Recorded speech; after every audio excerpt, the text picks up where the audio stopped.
గారు, సాయి కిరణ్ గారు, hi sir. Congratulation sir.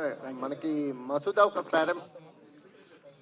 ఒక పారామీటర్ సెట్ చేసింది. అంటే ఎటువంటి ఎక్స్పెక్టేషన్స్ లేకుండా వచ్చి మంచి హిట్ అయిన తర్వాత ఈ సంవత్సరం పెండం అలాంటి ఎక్స్పీరియన్స్ అందించింది. అంటే మీకు చాలా లిమిటెడ్గా ఉంటుంది.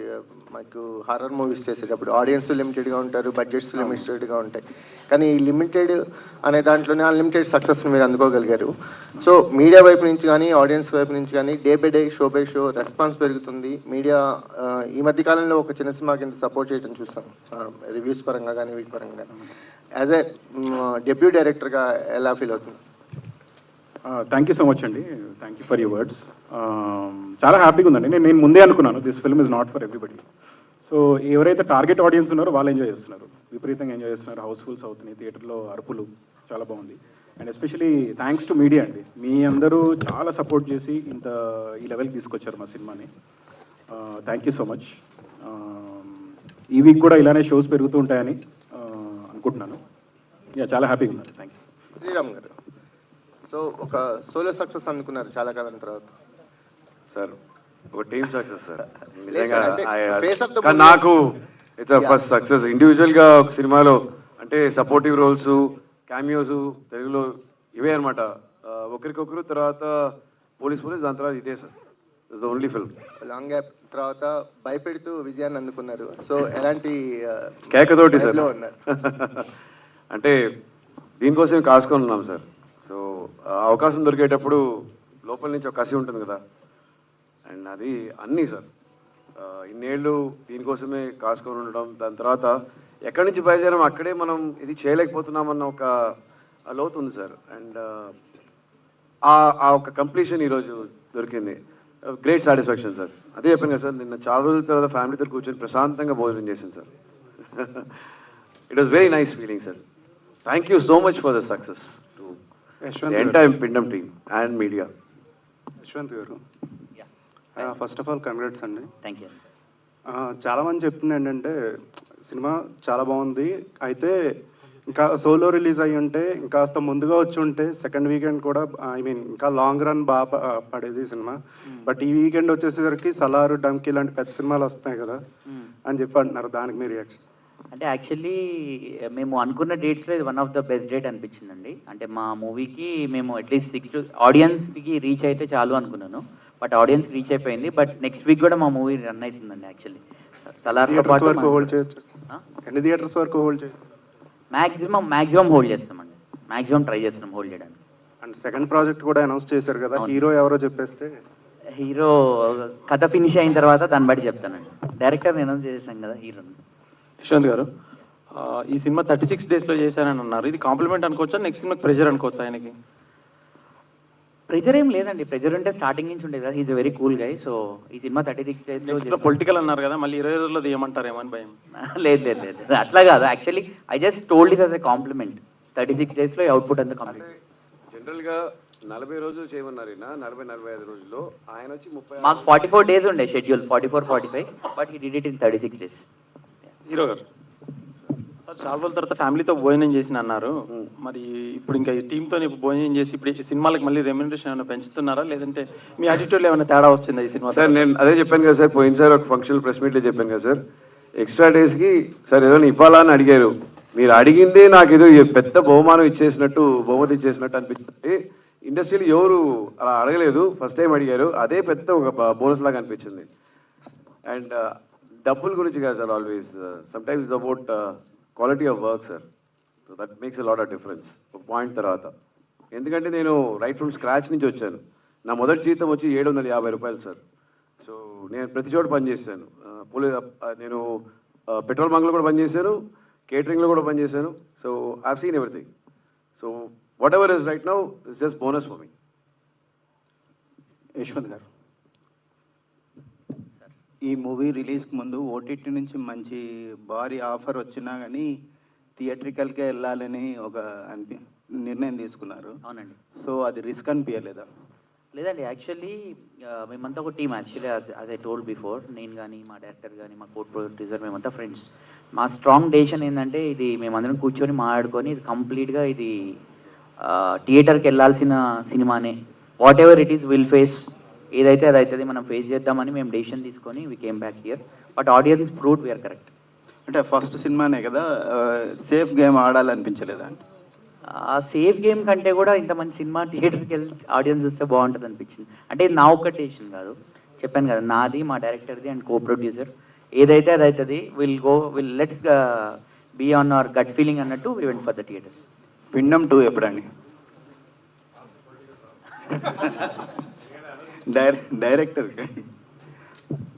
ఉందా సార్? పిండం 2 ఉందా? లేదండి, ఇప్పట్లో అయితే ఏం ప్లాన్ చేయట్లేదు. ఇంకా టైం పడుతుంది.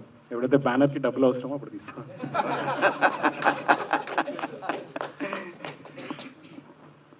సీరియస్ అనుకోపోతారు, జోకి డైరెక్టర్ గారు, V3 ఛానల్ సురేష్ నా పేరు. సో ఫస్ట్ సినిమా ఫస్ట్ చెబుతుంటే హర్రర్ జోన్ నమ్ముకున్నారు కదా, అదే కంటిన్యూ చేస్తారా? లేదండి, నేను ప్రతి సినిమా వేరే జానర్ ఉండబోతుంది. నెక్స్ట్ అయితే పొలిటికల్ డ్రామా, దాని తర్వాత క్రైమ్ కామెడీ. ఎందుకు ఫస్ట్ ఇది చూజ్ చేసుకున్నారా? ఇది ఫస్ట్ ఎందుకు చూస్ చేసుకున్నానంటే, నాకు హారర్ సినిమాతోనే ఎంట్రీ ఉండాలని ఉండే నాకు. ఎందుకంటే హారర్ సినిమాలో ప్రతి క్రాఫ్ట్లో మన స్కిల్ చూపించుకోవాల్సి వస్తుంది. చాలా చాలా పర్టికులర్గా, చాలా కీన్గా అన్ని అబ్జర్వ్ చేయాల్సి వస్తుంది. ఎందుకంటే ఇప్పుడు మీరు వాళ్ళు డ్రామా తీసుకున్నారనుకోండి, రియల్ లొకేషన్లో షూట్ చేసేయచ్చు. ఇప్పుడు హారర్లో సెట్ కంపల్సరీ ఉండాలి, సెట్ మన కంట్రోల్లో ఉండాలి. అలా చాలా ఆస్పెక్ట్స్ ఉంటాయి, అవన్నీ బాగా అనలైజ్ చేయొచ్చు. ఫస్ట్ మూవీకి మంచి ట్రైనింగ్ అనిపించింది అందుకు. సంఘటనలు ఏమన్నా చూజ్ చేసుకున్నారా? మీకు ఏదన్నా తెలిసిన కథలు కానీ, లేదా మీరు ఓన్గా? లేదండి, ఫస్ట్ ఏం చెప్తున్నట్టే, ఒక ఇన్సిడెంట్ బేస్ చేసుకొని, నల్గొండ జిల్లాలో జరిగిన ఒక స్మాల్ ఇన్సిడెంట్ బేస్ చేసుకొని దాని చుట్టూ కథ రాయడం జరిగింది. అలాగే మీరు అడిగిన క్వశ్చన్ కిందాక, దీంట్లో మీరు చూస్తే స్టంట్స్ చేసాము, విఎఫ్ఎక్స్ ఉంది, కాస్ట్యూమ్స్ 1990 చాలా డిఫరెంట్గా డిజైన్ చేసుకోవాల్సి వచ్చింది, క్యారెక్టరైజేషన్స్ కానీ. సో హారర్ సినిమాలో ఇన్ని ఆస్పెక్ట్స్ నేర్చుకోవచ్చు. ఫస్ట్ సినిమాకి అది చాలా మంచిది అనిపించింది నాకు. అందుకు ఎక్స్పెక్ట్ చేశారా ఇంత విజయం వస్తుందా? మంచి సినిమా అయితే వస్తుందని 100% ఎక్స్పెక్ట్ చేశాను.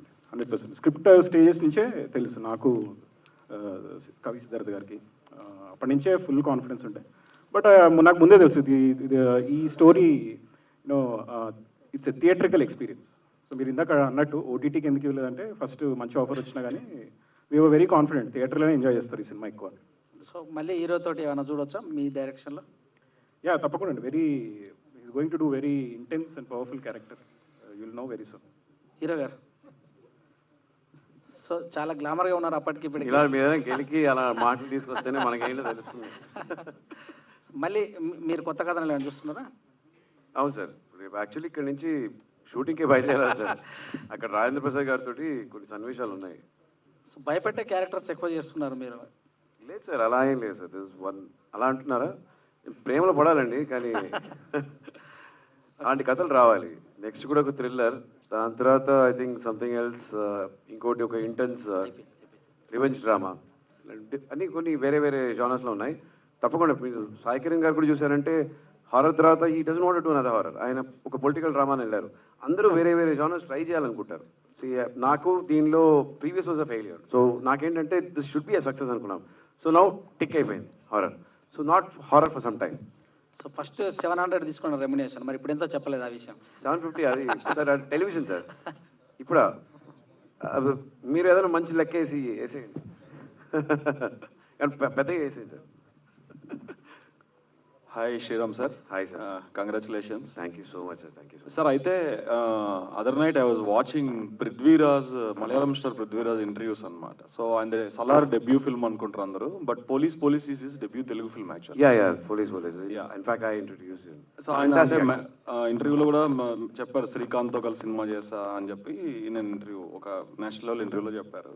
సో అది చూసినప్పుడు నాకు ఏమనిపించింది అంటే, ఇమీడియట్గా you both started at the same time బేసికల్గా, మీరు పృథ్వీరాజ్ గారు కూడా. బట్ కాకపోతే చాయిస్ ఆఫ్ ఫిలిమ్స్ అనేవి సక్సెస్ని డిలే చేసే మీ విషయంలో అని అనుకోవచ్చా?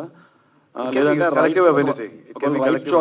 రైట్ చాయిస్ ఆఫ్ ఫిల్మ్ తీసుకుంటే సక్సెస్ ఎప్పుడైనా వస్తుంది అని అనుకోవచ్చా? మీకు యాక్చువల్లీ పృథ్వీరాజ్ గారు ఒక సంవత్సరంలో ఎన్ని సినిమాలు చేస్తారో తెలుసా మీకు? Almost close to 25-26 films. మాకు ఏ లాంగ్వేజ్లో అయినా 3 to 4 films the max. So the choice of ఒక 10లో 2 clicking, a choice of 26 or 25 multiple clicking is more probability on a ratio. So mood low, if all the 3 goes wrong, again, now look at average, it doesn't work so much. So limitations are there. So experience also comes over period of time అనమాట. That is how it is.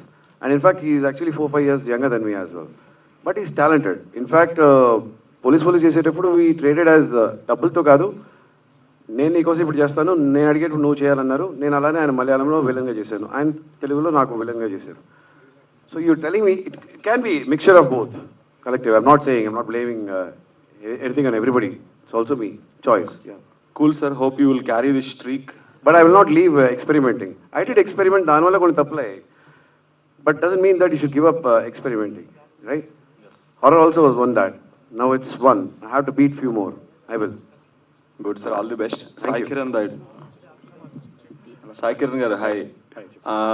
అంటే film some పార్ట్స్లో I have issues, కొన్ని చోట్ల నాకు అంత ఎందుకో disconnect అయ్యాను నేను యాక్చువల్గా. అవన్నీ పక్కన పెడితే నాకు 2 మేజర్ డౌట్స్ ఏంటంటే, when you are dealing exorcism అన్నప్పుడు సెకండ్ హాఫ్లో అంటే ఏ మత గ్రంథంలో ఏ మంత్రాలు చదువుతుంటే ఏమవుతుంది అనేది ఆ క్లారిటీగా అర్థం కావట్లేదు అనమాట. దే ఆర్ రీడింగ్ సంథింగ్ అది అనేది. అది అంటే క్లారిటీగా సెన్సార్ ఇష్యూస్ వాళ్ళు చెప్పలేదా, లేకపోతే అది మీరు చెప్పాలనుకోలేదా అలాగా? లేదు, సెన్సార్ ఇష్యూస్ వల్ల కొన్ని తీసేయాల్సి వచ్చింది, అందుకే అది అక్కడ క్లారిటీ మిస్ అయింది. కానీ మీరు చూసినట్టయితే ప్రతి లాంగ్వేజ్ ఎక్సార్సిజం మంత్రాలు పెట్టింది క్లియర్గా కాయిన్స్తోని క్లియర్గా ఎక్స్ప్లెయిన్ చేశాం కదా. ఆ ఎక్స్ప్లెనేషన్ అయితే definitely visually the clarity is there. And ఇంకో చిన్న డౌట్ ఏంటంటే, ఇది కొంచెం అమెచరిష్గా అనిపించవచ్చు మీకు, బట్ వాళ్ళందరూ ఫ్యామిలీ ఎక్కడైతే గోస్ట్స్ ఉన్నారో ఆల్రెడీ వేరే ఆ చిన్న బేబీస్ని వాళ్ళని పట్టుకుని ఆ కోడలు ఎవరైతే ఉంటుందో వాళ్ళు వాళ్ళ హస్బెండ్ని ఆ అత్తగారి గోస్ట్ని కూడా వాళ్ళే చంపేసి ఉండొచ్చు కదా, వాళ్ళు ఏదైనా చేసి ఉండొచ్చు కదా. అంటే గోస్ట్లు కొట్టుకోవా? లేదు, యాక్చువల్గా ఏంటంటే ఇంకొకటి ఏంటంటే ఈ కథలో 1930 అండ్ కరెంట్ టైం లైన్ క్లుప్తంగా చెప్పాము. మీ కంప్లీట్ స్టోరీ చెప్పింది ఓన్లీ 1990 స్టోరీ ఒకటే. The majority of the story 1930 and current time line క్లుప్తంగా చెప్పి వదిలేస్తాం. So it's incomplete. సో అంటే you want to take it to పిండం 2? అట్లేం లేదు, ఓపెన్ ఎండెడ్గా వదిలేసాము. పిండం 2కి యాక్చువల్గా స్ట్రాంగ్ స్టోరీ ఉంది, కానీ ఇప్పట్లో తీయదలుచుకోలేదు. సో అండ్ స్టేజ్ మీద లేరు రవివర్మ గారు, ఫ్యాబులస్ జాబ్ అండి. మన సినిమా చూసిన 3 days నుంచి మీరు నాకు ఫ్లాష్ అవుతున్నారు మైండ్లో. ఎక్కడ చూసినా టక్ మీ మీద వచ్చేస్తుంది, కొద్దిగా భయంగా ఉంది నాకు అది. Fantastic job sir. I wish to see you more from you. Thank you so much. All the best. Thank you so much.